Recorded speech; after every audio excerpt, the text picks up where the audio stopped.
Hi everyone, my name is COD Striker Norfair and you're watching me play Transformer Fall of Cybertron multiplayer mode on the PS3. I think the game mode is Conquest. And on today's video we're going to be talking about Copyright Infringement Act.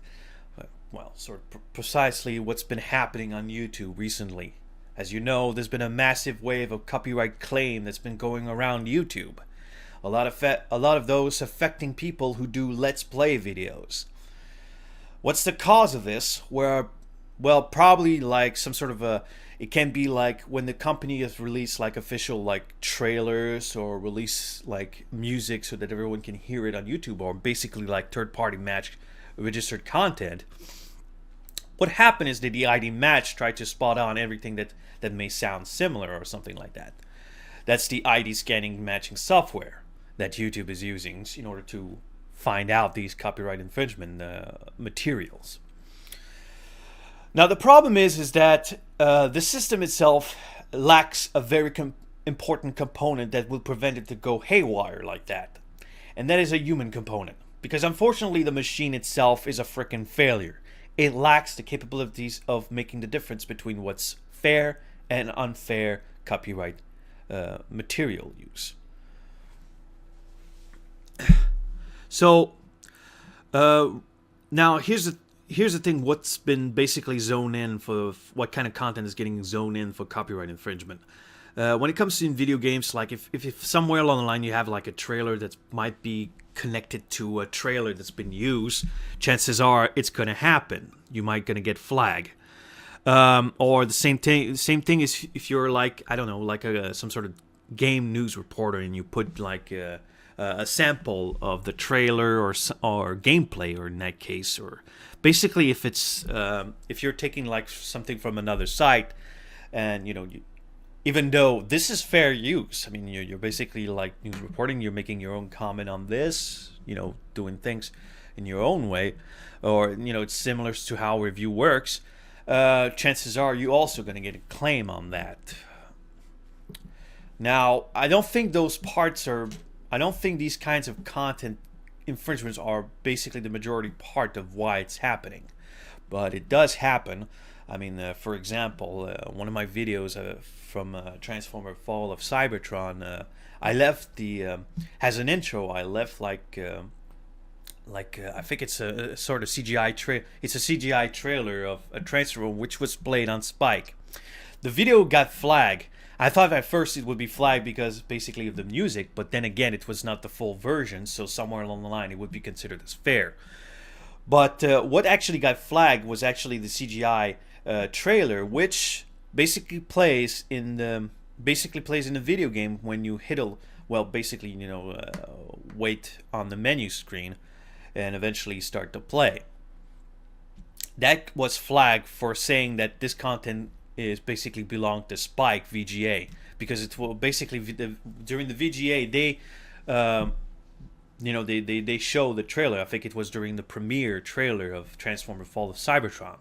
Now here's the thing: Spike does not claim that they own the clip itself, because we all know that this is Activision's, and the developers of Transformer Fall of Cybertron is High Moon Studios. They're the one who basically own the rights of the product they created. Then again, publisher and stuff like that. So yeah, Activision is basically like the basically holder of the content itself.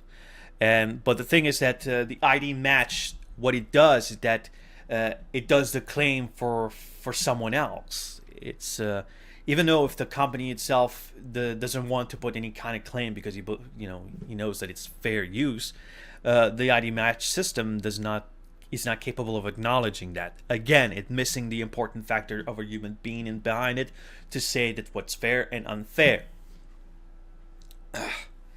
So this is the problem. But again, I think one of the major problem why it's happening is basically has to do with the music.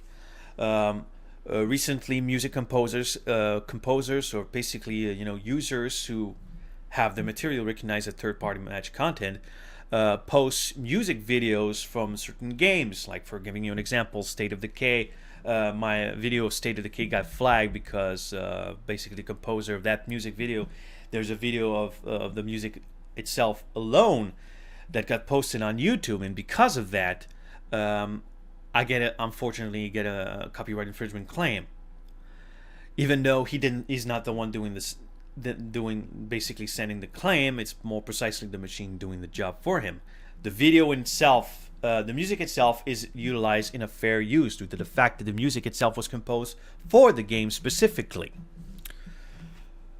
So of course this leads to such a situation where people are forced to go for the mute, basically, turning the volume, the BGM, this is what it's called, basically putting the volume on 0.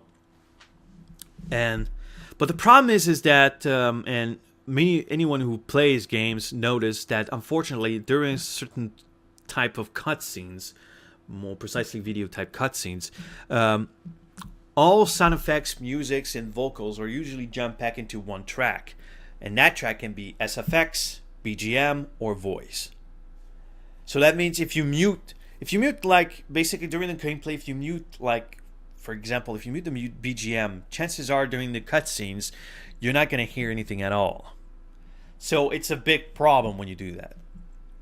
Not a big problem if you go into multiplayer. I mean, I think when it comes to Grand Theft Auto 5, if you basically reduce the BGM to 0, it's not going to prevent you from cutscenes.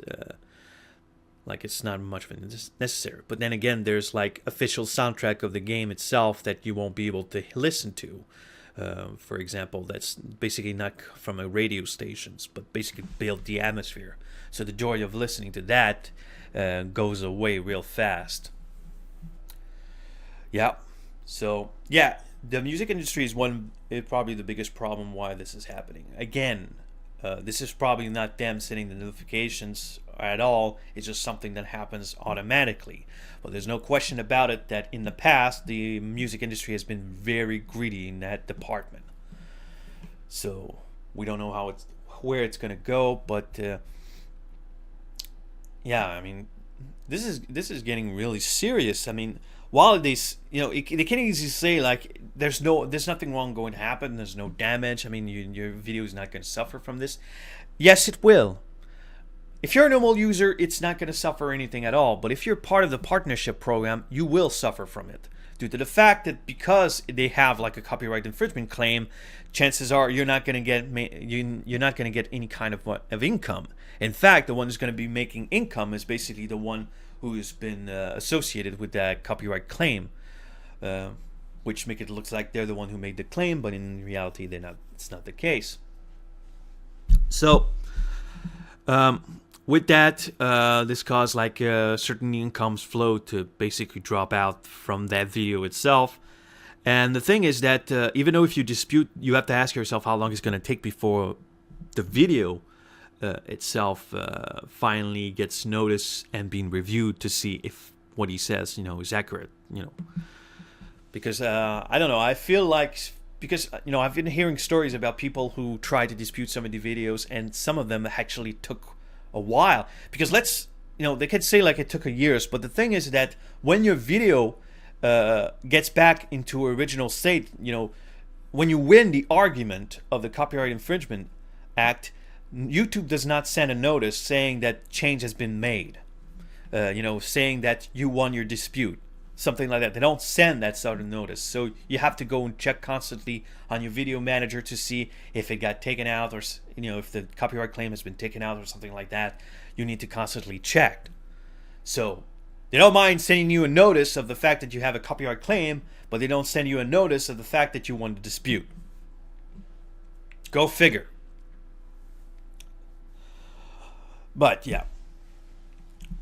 So, I've been feeling like things like this has been getting worse ever since like the PS4 and the Xbox One has come out. The thing about the PS4 and the Xbox One now has capabilities of streaming. I think basically Twitch. When it comes to Sony, I think they have like their own website for that kind of streaming. I don't know. I don't have a PS4. But when it comes to the Xbox One, they're using Twitch. Now, I don't know if somewhere along the line there might be a chance that these companies might try to dispute for streaming rights. Because even though you have the software, you can still use like Hauppauge or media, anything that's basically uh, outside source recording. But chances are there might be some companies who might be trying to fight against something like that. It's we're living in a world of greed where we're not making profit for this is an era where we're no longer making profit for the sake of survival, but we're making a profit for the sake of being the richest man on a freaking planet. I feel these days it's nothing more than a competition to be the number one richest man on the world. That's how it feels to me. So of course, it's not that messed up when you think that maybe some companies are going to try to get some streaming privilege, streaming rights, and stuff like that. They might in the future trying to prevent provide like a sort of streaming right act, saying that they have no right to record anything beside from what the product software. I don't know how it's going to work. But I'm pretty sure in this era, we're enslaved by money. We're living in an era where people are enslaved by money itself. So the ways of thinking logically doesn't exist anymore. I don't know. That's how it feels to me. So let's get this thing straight. Recently, I remember like in the early days, there's been like issues with copyright infringement, and some people were asking ourselves, they always come up with the excuse, it's complicated. It's not that complicated, damn it. You make it. I feel like they're coming up with the excuse that copyright infringement, understanding what's copyrighted is complicated. I feel like someone online, there's a loophole in there, and someone wants to keep it silent so that no one notices. I guess that's something that's how I feel about it. But yeah. Now the thing is that the ID match, for those who are basically recent YouTuber, YouTube didn't always had like this ID scanning software. Way before that, they used the old technique, which basically like a company would send a notice that they say that the video contains copyright infringement content, and of course the people who maintain the website basically would, like, I think a department, probably a department that was basically hired to review the video and say whether if it's fair or unfair, or can there be a compromise or something like that. They would check on the video itself, and at that point in time, based on their judgment, they would take it out. They would take out the video or just keep it there. Yeah, that's how it worked in the old school. Then came Viacom. Yes, Viacom. One of the companies has been suing constantly YouTube for these Copyright Infringement Act, which, strangely enough, they had no responsibility whatsoever for these contents to be there, due to the fact that they're not the one who posted it, it was the user. And usually the user is the one who is responsible for any content that is posted in the website, because they're the one who's doing it. But, of course, Viacom didn't want to have that. They believed that YouTube was as responsible as the users themselves. As if humanly possible, they could check every single videos and see which one is copyright infringement, or basically saying they're responsible for letting anything happen. Now, of course, there's been a lot of for those who don't know, Viacom owns I think Spike TV, MTV, Game Trailers, Nickelodeon. I think they own other channels, but I don't know all of them. But most of the time, people have been posting videos of Nickelodeon out there. Some of them fair, music videos and stuff like that. I consider that fair. And others has been full episode. Now I can understand when it comes to full episode. This is like market value profit. What they're afraid is market damage, lack of income coming in there. So. Yeah, that's the big issue here. We have to remember that what copyright stands for is not it's not about protecting the author. I think there's a separate act for that. I think either a Author Rights Act or something like that. It's not about who's credited for who. If you put in your videos that has copyrighted content, if you put this video is made and belongs to, it doesn't matter if you put it there. It doesn't prevent your video from being taken out. it's a question of who's making the income in there. So it's all about protecting the business. So that's what Viacom has been doing during those early days. I think, I don't know if at some point, I think YouTube was sold already to Google at that time. But yeah, they got sued. I think most of the time they won their case, or unless it was settled. But eventually, I think I reached at some point. I mean, I think they were able to have a judge who probably didn't understand how the internet worked, how the whole thing works, and I think what happened is that Viacom unfortunately had like the upper hand on this. Now, this constant bullying, Viacom won their case. They got a sum of money on that one, which I believe was not right. YouTube was not responsible for the content that users post in there. Basically, the users. I think somewhere along the line they probably lose the case because someone said like they should have been like vigilantes. I mean, the companies.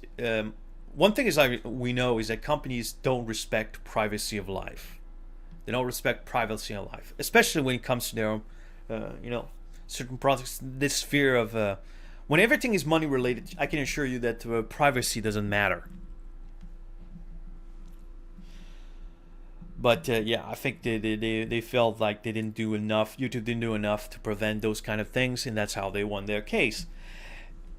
And because of that, with this constant bullying of being sued by Viacom and other distribution companies, that's how that system ID match software was born. It was born because of this constant suing, and that's basically the ultimatum. The problem is that, like we all know now today, is that this system is a freaking failure. It's not that well programmed. It doesn't, like I said, it doesn't register what's fair or unfair, and not even the length. Not even the length of the video matters. So at this point in time, we have to ask ourselves, what's considered like fair use? Well, okay. Here's the thing. When it comes to copyright, everything is related to market. How much profit and how much damage the video will cause. Now forget that we live in a greedy world. Let's say like we were back in those fair types of world. Well, here's the thing. If the video was considered that it does not cause any kind of damage, chances are your video is going to stay there. It's just going to get like a third-party match content registered.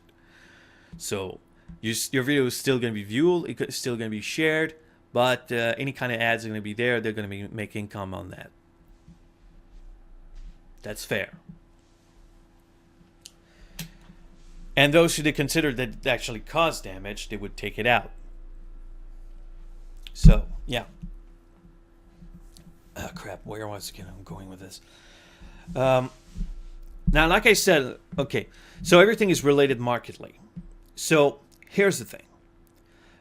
Imagine like if you post a video. I'll give you an example. Like, imagine if you post the intro of Ghostbusters, or the real Ghostbusters, just the intro. Do you think that video deserved to be taken out for copyright infringement act? The answer is no. Because first of all, if it's a question of the music itself, then there were no release of that. I remember they released like the soundtrack for the cartoon, but it had no intro of the Ghostbusters theme in there. Basically the cartoon version of it. So at this point in time, if you get a copyright infringement on that for the intro, I think someone along the line, someone does not know what he's doing, because you're basically in the okay. After all, there was no release whatsoever of the music itself, and you're just posting the intro. It's not the whole episode. So somewhere along the line, there's no market harm in there. But here's another thing, probably something more serious. Imagine the difference between, and this has anything to do with the ID match, and I think this is a type of a dispute you can use. This is type of I would say, like, sort of comment that you can use when you're making the dispute. Imagine if you had like the music of Ghostbusters, the movie theme itself, compared to the Ghostbusters theme that's been played at the end of the credit of the movie itself. So now, what would be considered right of copyright infringement would be the basically the music of the theme from the one from the soundtrack, but not the one from the movie itself. Here's why. First of all, when it comes to copyright claims of the movie, if it's just a credit somewhere along the line, it doesn't cause any harm. No one's going to buy the credit. Nobody's going to buy the end credit, so somewhere along it doesn't cause harm. But if it's a question of because of the music that's been used here, the difference is that the one from the soundtrack is in clear audio form. That's mean this is a marketable product. It's a sellable product. It's a clear audio. It's just a track. There's nothing in there. There's nothing other than what the music track is. However, if you were to get a claim for the music itself that's been played in that end credit which you posted on YouTube, you can dispute it due to the fact that the theme itself, even though if it's placed fully, it's not in a clear format. And what I mean by that is that there's sound effect backgrounds, there's vocal, there's yell backgrounds that's not part of the music track itself. And thus, any market-wise man would tell you that no, it's not a sellable product.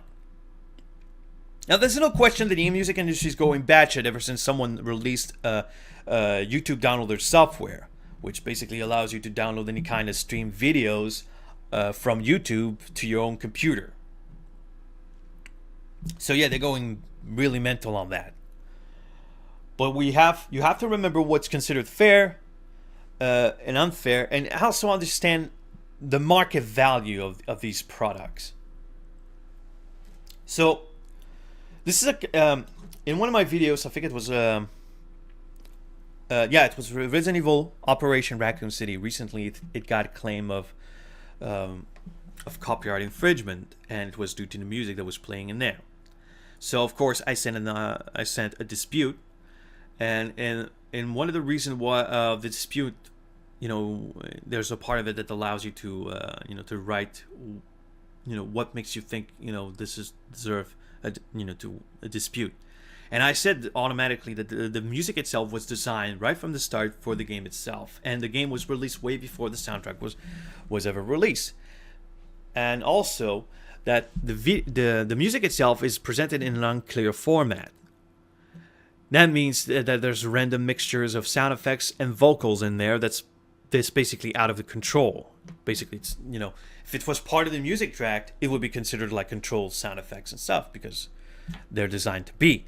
But they're they're not part of the same track, so it's considered uncontrollable. And as I said, market-wise, it would be considered unsellable product.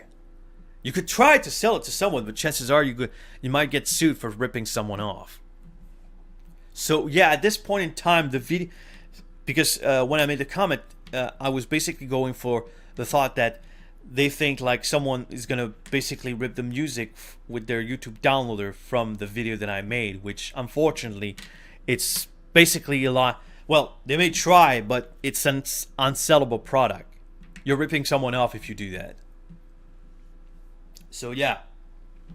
And another thing that I added, and that's something that we need to remember this. Copyright Infringement Act on video games do not follow the same type of copyright act that basically movies and TV shows stuff goes to. Or I think similar is music. And here's why. Music and videos falls into the category of, videos and movies falls into the categories of visual entertainment.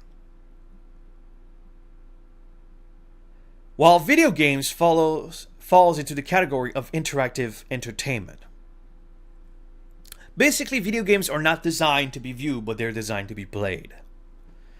Because if video games was just designed to be visual, And what's the point of having a PS3 and an Xbox 360 or a PS4, Xbox Ones, or having a massive graphic card to play games, just to view games? It's kind of pointless, since you can basically watch it on any kind of DVD players or Blu-ray players. That'll be enough. It's the interactivity that's demanding. And I'm not talking about like illusion type interactivity. Illusion type interactivity, like basically like going into the menus of a DVD. That's basically not it. That's not the main point. What happens is that, basically the player is in control of what's happening in the game. Sure, it may have a prerequisite like storyline, but what you do on the game itself is up to you. However, when it comes to visual entertainment, the viewer has no control. He has no control. So that's the big difference between video games and movies and TV shows. Video games, you have complete control of what's happening in the content, or sort of, but still you have control. And that's something we need to remember. Because video games don't have a market when it comes to visual entertainment. No one's going to buy a DVD of someone playing a video game. No way in hell. That's market unwise. Anyone who basically works in the market would tell you that's just a stupid idea, and it's just going to flop. Another thing that's really important is that people don't understand the very natures of Let's Play. It's not just the video. The magic of Let's Play is not just the video. It's not just about watching someone play the game. But it's also the attitude, the persons who play the game that makes a difference. I mean, let's face it. I mean, we have like many people who do Let's Play. You would think like, oh, it's something that doesn't matter. I mean, you have people who plays the same game over and over. But here's the thing. The player is always different. It's not the same person. That's what the magic is. It's the attitude, the person behind it, the one that making commentary and stuff like that. And the beauty about these Let's Plays is that sometimes you find hilarious moment that's basically once in a lifetime. And you get to catch it on film.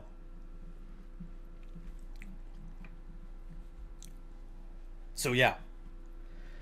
And we all know about what Nintendo's been trying to do. I mean, I think the reason they're doing this is they think like posting these videos basically is gonna spoil the content in there, and people will not be interested in buying them, which is, I say, that's bull crap. You're underestimating gamers if you think like that. We're not like that. When there's a game we want to play it. And remember, there's a lot of developers who do not do these kind of claim of copyright. So go ahead and dispute it, because chances are you're going to have a lot of support from game developers and game studios. Trust me, they'll be supporting you. The moment they dispute it, they won't hesitate to put that thing and say, yes, I agree. I agree with the dispute. And therefore your video is going to be back on track. As long as YouTube take the time to do the job of sending that information. Because, like I said before, we've been hearing stories about the people, it took like a year for their videos to be on flag for copyright infringement. So, yeah. And they don't send you a notice when you won the dispute, so that's another problem. But yeah, don't hesitate to dispute it. You're on the right to do so. And remember, YouTube falls into the categories of visual entertainment, not interactive entertainment. That means anything you post follows the market of visual entertainment, and video game doesn't have a market in visual entertainment. And the thing is, you have to remember is that the profit comes from the ads that gets put on your videos, and not from the video game publishers themselves. That's something that the video game publishers need also to remember. they're not making money out of their games. They're making money out of the ads that appears on their videos. That's what this is. That's how they make a profit. So yeah, that means if someone buys a game, he's not going to get a share of the profit from the game that was bought. No, that's not how it works. So I don't know if there must be some sort of massive misunderstanding or somewhere along the line. I mean, when it comes to CEOs, they have a tendency of being really greedy. So I feel like they know they're just looking for a way. But yeah. So again, YouTube falls into visual entertainment, not interactive entertainment. Even if someone posts a videos that gives like a sense that you have interactivity. I mean, I saw one of those videos like that. That's just illusions. It's not really interactivity.